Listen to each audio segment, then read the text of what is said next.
Un tapis rouge, des sourires et des poignées de main chaleureuses, le président des États-Unis Donald Trump et le dirigeant de la Corée du Nord Kim Jong-un se sont retrouvés mardi 12 juin à Singapour pour un sommet inédit dans l'histoire des relations entre les deux pays. Les deux chefs d'État se sont entretenus pendant près de 5 heures, d'abord lors d'un tête-à-tête d'une quarantaine de minutes, suivi d'une réunion de travail, puis d'un déjeuner.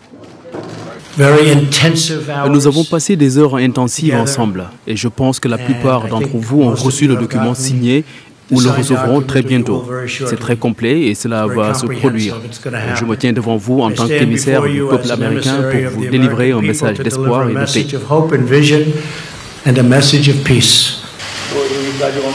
Ce n'était pas facile de venir ici, le passé était difficile et les vieux préjugés étaient des obstacles sur la voie à suivre. Mais nous avons surmonté tout cela et nous sommes ici aujourd'hui. Cette image symbolique est longtemps inimaginable après des décennies de tensions liées aux ambitions nucléaires de la Corée du Nord, a marqué l'ouverture d'un sommet lourd d'enjeux pour l'Asie et le monde.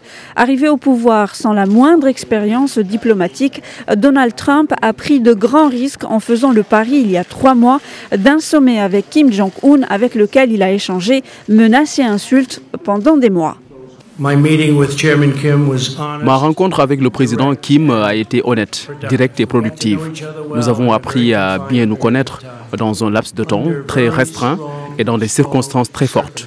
Nous sommes prêts à commencer une nouvelle page de l'histoire et nous sommes prêts à écrire un nouveau chapitre entre nos nations. Donald Trump et Kim Jong-un ont affiché leur entente pour tourner la page du passé. Le sommet historique a abouti à la signature d'un document commun, mais sans percée majeure, sur l'arsenal nucléaire de la Corée du Nord. Analystes et historiens rappellent à l'unisson que le régime de Pyongyang est passé maître dans l'art des promesses non tenues. En 1994, puis en 2005, des accords avaient été conclus, mais aucun d'entre eux n'a jamais été réellement appliqué.